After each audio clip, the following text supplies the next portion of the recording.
Instead of celebrations after their shared victory in the French and Indian War, the British and their American colonies were growing increasingly divided. At root was a debate over taxes and liberties that were jealously guarded by the American colonists. But just what events led to the American Revolutionary War? Well, that's the treasure we're out to discover. I'm Dan Luer, and this is History for Humans.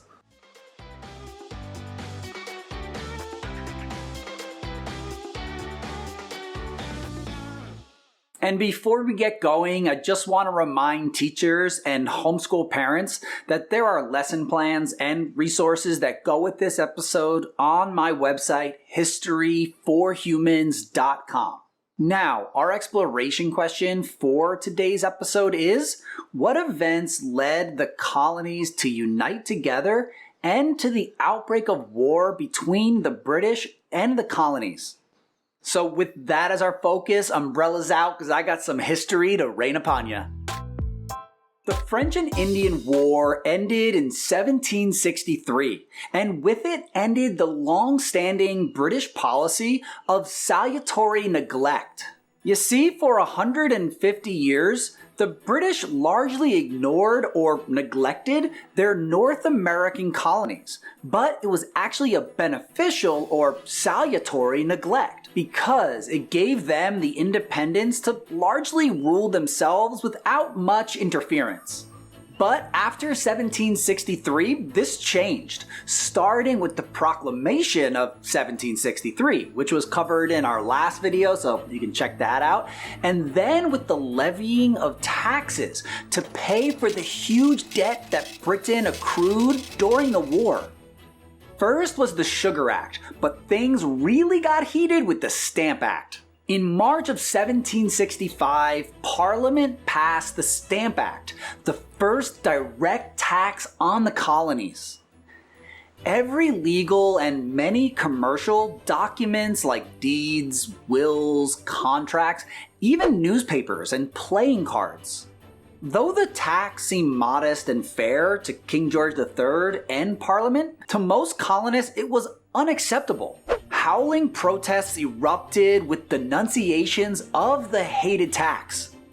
And then delegates from 9 colonies met in New York at the Stamp Act Congress. The leaders drafted a Declaration of Rights and Grievances to be sent to London. And while they professed loyalty to the king, they demanded the repeal of the tax since the colonists lacked representation in the British Parliament.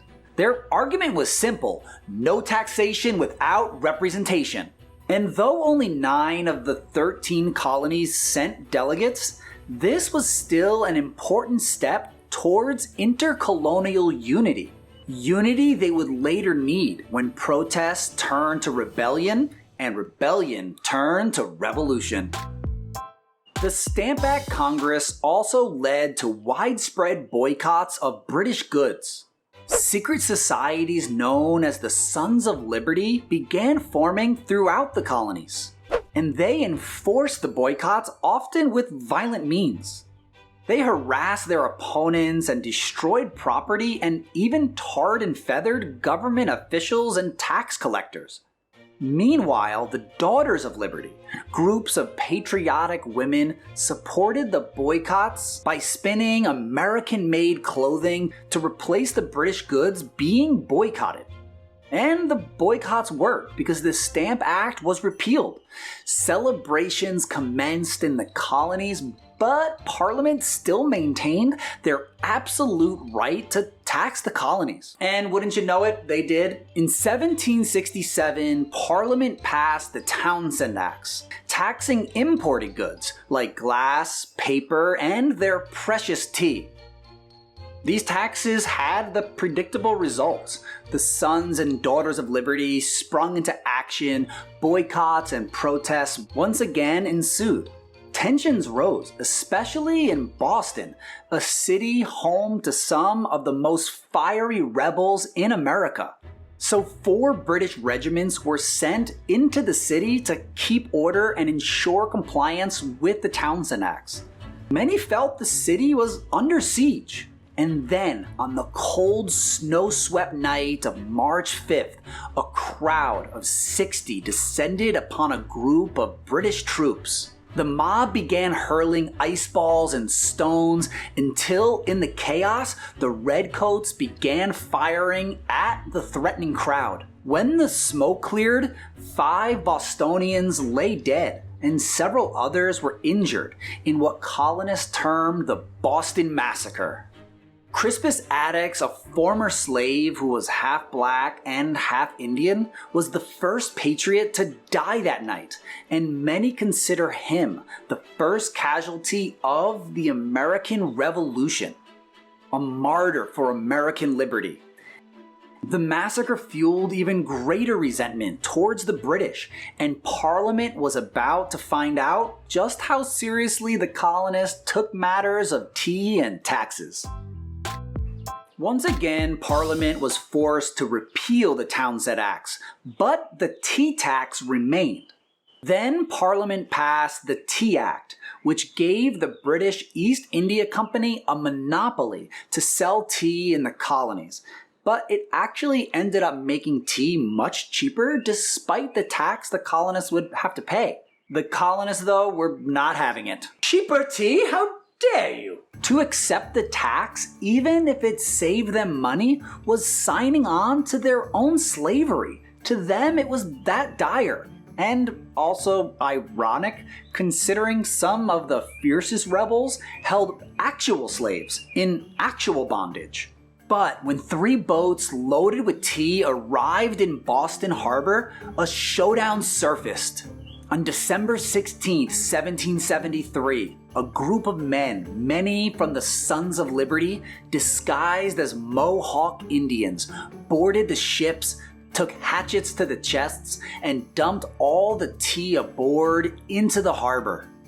The Boston Tea Party was the first open act of organized rebellion against the British, and it inspired other colonies and cities to host tea parties of their own. But that brings us to our quiz flash from the past. Which of these revolutionary figures would you guess actually criticized the destruction of the Boston Tea Party? George Washington, Samuel Adams, John Adams, or Paul Revere? It was the one and only George Washington. That's right, he believed that the destruction of private property by an unruly mob went too far. Despite his criticism, Washington maintained that the cause of Boston now and ever will be considered the cause of America. However, Parliament was determined to teach these unruly Americans a lesson. So in 1774, Parliament passed the coercive or Intolerable Acts. The Intolerable Acts closed Boston Harbor to all trade and terminated their cherished town hall meetings, giving the British government nearly total control of Massachusetts. These acts were intended to smother resistance in the colonies, but they did just the opposite. For the first time in a decade, an assembly was called to organize the unified response. In Philadelphia, the First Continental Congress met, bringing together 12 of the 13 colonies. Present were leaders like Samuel and John Adams, George Washington, and Patrick Henry. The Congress sent a petition demanding the reinstatement of their rights, and it imposed the most complete boycott yet of all British goods. However, if their rights were not restored, they agreed to meet again. But by that point, the war had already begun. By spring of 1775, American rebels were gathering arms and conducting drills, while the British increased their military presence in the colonies. A clash was inevitable, and outside of Boston, on April 19, 1775, British forces met American patriots on the fields of Lexington. Shots were fired, dropping 8 militiamen. The outnumbered rebels retreated to nearby Concord where reinforcements were waiting. And then hundreds of militiamen drove the British into retreat. The American Revolutionary War had finally begun. But it would take another year before they would be ready to declare independence, and several more years to actually win that independence. And those will be covered in our next episodes. And until then, remember that history is the light that guides us forward. So thanks for learning some today. This has been History for Humans.